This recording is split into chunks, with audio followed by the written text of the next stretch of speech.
চলেন আপনাদের সাথে আজকে হজরত ঈসা আলাইসাল্লাম বা যিশু আলাইসাল্লাম ও একজন মৃত কুলির ঘটনা শেয়ার করি।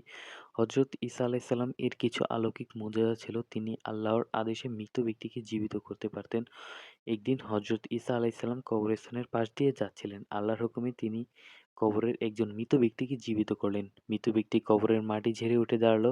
হজরত ঈসা আলাইসাল্লাম জিজ্ঞেস করলেন, দুনিয়ায় তোমার কাজ কি ছিল? লোকটি বলল, হে আল্লাহর নবী, আমি একজন সাধারণ কুলি ছিলাম। মানুষের বোঝা মাথায় বহন করতাম। সেই কাজের মজুরি দিয়ে আমার জীবন চলত। হজরত ঈসা আলাইসাল্লাম আবার জিজ্ঞেস করলেন, তোমার কবরের হিসাব নিকাশ কেমন চলছে? এমন প্রশ্ন শুনতেই লোকটির চোখ ভিজে গেল। সে কাঁদতে কাঁদতে বলল, একদিন এক ব্যক্তির লাকড়ির বোঝা মাথায় বয়ে নিয়ে যাচ্ছিলাম।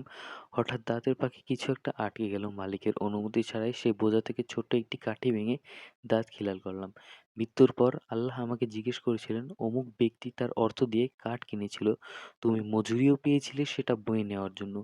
তোমাকে কে অনুমতি দিয়েছে সেই কাঠ থেকে ছোট একটি কাঠি ভেঙে নেওয়ার জন্য? হে আল্লাহর নবী, আল্লাহর শপথ, আমি আজ ৪০ বছর ধরে সেই একটি মাত্র কাঠের হিসাব দিয়ে যাচ্ছি, কিন্তু এখনো মুক্তি পাইনি। লোকটি ঈসা আলাইসাল্লামকে অনুরোধ করল তিনি যেন তার জন্য দোয়া করেন।